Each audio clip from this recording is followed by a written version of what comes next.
বন্ধুরা, আজকে আমি আবার চলে এসেছি অপর্ণা পাঞ্জেসলি ব্লগে। হ্যাঁ, আজকে এসেছি আবার একটা রান্না নিয়ে। তো আমরা দেখুন আমি রান্নাটা কিভাবে করছি এবং রান্নার নামটা আপনাদেরকে বলছি, শুনতে খুব মজার। নামটা হচ্ছে ব্রহ্মঝোল। আর এই রান্নাটা কিন্তু একবারে নিরামিষ হবে। তো আমি কিভাবে করছি এবং কি কি লাগছে আপনাদেরকে দেখাই। এই যে এখানে আমি কেটে নিয়েছি আলু, আর এখানে ফুলকপি, এই যে কুমড়ো, পটল, ভেন্ডি, বেগুন, উচ্ছে, একটা টমেটো নিয়েছি, গাজর, কাঁচা লঙ্কা নিয়েছি 4টে, ধনেপাতা। এই আমার সবজি ছিল, তাই আমি এইগুলো নিয়েছি। আর একটু আদা নিয়েছি, ছাড়িয়ে নিয়েছি, এটা আমি দিয়ে দেব। আর কিচ্ছু না। এবার এটা দিয়ে আমি রান্না করব। আর যদি আপনাদের বাড়িতে কোনো সবজি থাকে আপনারা দিতে পারেন। আমার এই কোটাই ছিল, তাই এইটা দিয়ে আমি এই ব্রহ্মঝোলটা রান্না করছি। আপনারা দেখবেন আমি কিভাবে রান্নাটা করছি। এই যে কড়াই আমার গরম হয়ে গেছে, এর মধ্যে দিয়ে দেবো আমি সর্ষের তেল। একটু সর্ষের তেলটা একটু বেশি দিলাম। তেলটা আমার গরম হয়ে গেছে, এখানে দিয়ে দিচ্ছি একটু 5 ফোড়ন। এখনো গরম হয়নি সেরকম।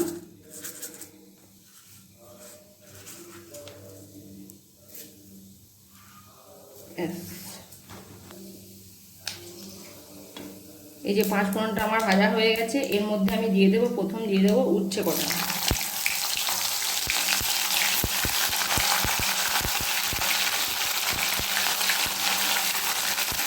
উচ্ছেটা একটু ভাজা ভাজা হয়ে গেলে এর মধ্যে দিয়ে দেবো আমি গাজর।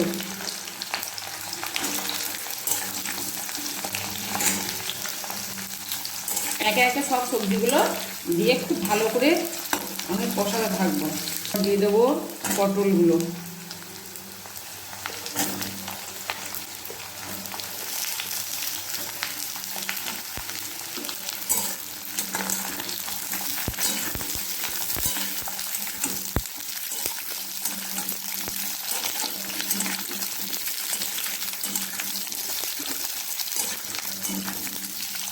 আপনাদের বাড়িতে যদি আরও অনেক রকম সবজি থাকে আপনারা সেগুলো অ্যাড করতে পারেন অল্প অল্প করে, আরও ভালো লাগবে।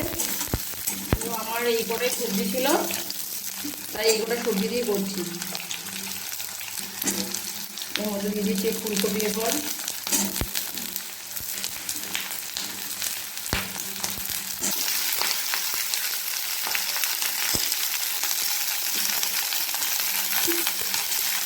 আলুগুলো দিয়ে দেবো। এই ফুলকপি আলু দিয়ে ভালো করে এটা একটু ভাজা ভাজা হয়ে গেল। এর মধ্যে দিয়ে দেবো ভেন্ডিগুলো, মানে একে একে সব সবজিগুলো একটু একটু করে পরে পরে দিয়ে দেবো। ভেন্ডি দিয়ে দেবো, বেগুনও দিয়ে দিলাম, কুমড়োগুলোও দিয়ে দিলাম। কড়াইটা আমার একটু ছোট হয়ে গেছে।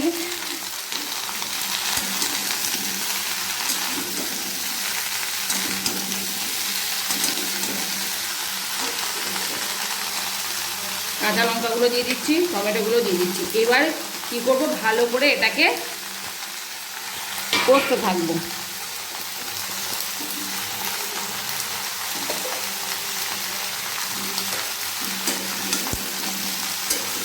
আমার কড়াইটা ছোট হয়ে গেছে, একটু বেশি বেশি সবজি লাগছে। এর মধ্যে দিয়ে দিই লবণটা, তাহলে একটু সবজিগুলো একটু ভেজে যাবে, সিদ্ধ হয়ে যাবে, একটু নরম হয়ে যাবে আর কমে যাবে। এই যে পরিমাণ মতো লবণটা আমি দিয়ে দিলাম।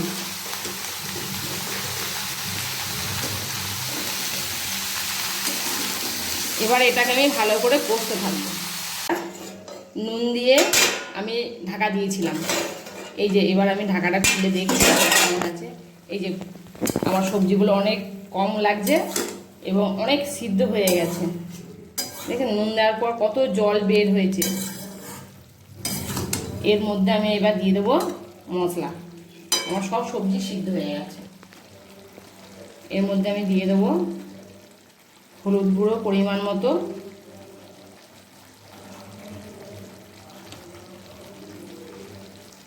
সামান্য একটু লঙ্কা গুঁড়ো দেবো, একটু ধনে গুঁড়ো, 1 চামচ জিরে গুঁড়ো।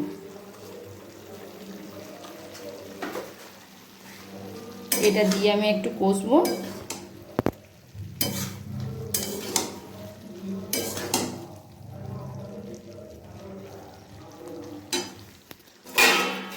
এর মধ্যে আমি দিয়ে দেবো একটু আদা নিয়েছি, এই আদাটাকে একটু ভাজা দিয়ে এখানে গ্রেট করে দেবো।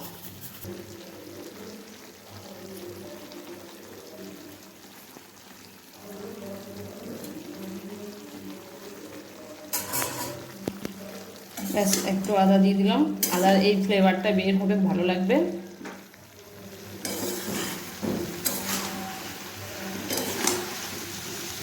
সবজিগুলো খুব ছোটো ছোটো পিস করেছিলাম, তাই খুব তাড়াতাড়ি সিদ্ধ হয়ে গেল।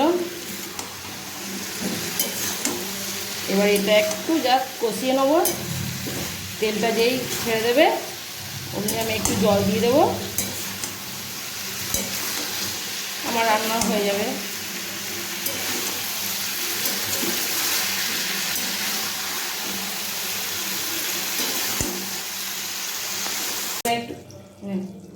কষানো হয়ে গেছে, এবার আমি এখানে একটু জল দিয়ে দেবো পরিমাণ মতো, যেহেতু ব্রহ্ম ঝোল তাই আমি একটু ঝোল ঝোল বানাবো। পরিমাণ মতো জল দিয়ে এটাকে ফোটা পর্যন্ত আমি ওয়েট করব। ফুটে গেলে নামাবার আগে একটু ধনেপাতা দিয়ে আমি নামিয়ে নেব। পরিমাণ মতো জল দিয়েছিলাম, ঝোলটা আমার ফুটে গেছে। এবার আমি দিয়ে দেবো কুচনো ধনেপাতাটা। ব্যাস এবারে একটু ফুটিয়ে নিলেই আমার ব্রহ্ম ঝোল রেডি। ব্যাস একটু ফুটে গেছে, এবার আমি নামিয়ে নেবো। যেহেতু ব্রহ্ম ঝোল তাই একটু ঝোল ঝোল করেছি, ধনেপাতা দিয়ে আমি একটু ফুটিয়ে নিয়েছি। এই এবারে আমি বন্ধ করে দেবো গ্যাসটা। ব্যাস এটা আমার ব্রহ্ম ঝোল রেডি। এবার টেস্ট করার পালা। এই দেখুন কি সুন্দর কালার হয়েছে, না সিম্পল নিরামিষ এই ব্রহ্ম ঝোল আপনারা খাবেন গরম গরম, এত টেস্টি লাগবে সে কি বলবো। এবার আমি কে করবে টেস্ট, আমি একটু টেস্ট করছি নুন ঝাল ঠিকঠাক হয়েছে কিনা।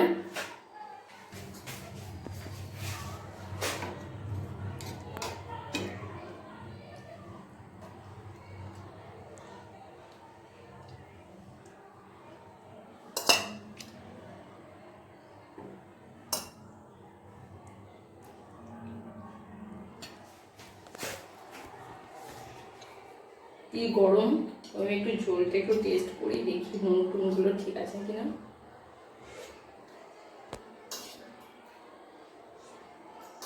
এত সুন্দর হয়েছে কি বলবো। আপনারা এটা বাড়িতে বানাবেন এবং খেয়ে দেখবেন কেমন হয়, আমাকে দিয়ে কমেন্ট করবেন। আর আমার অপর্ণা পানমিসলি ব্লগে সাবস্ক্রাইব করবেন, শেয়ার এবং লাইক দেবেন, আমাকে উৎসাহিত করবেন। টাটা।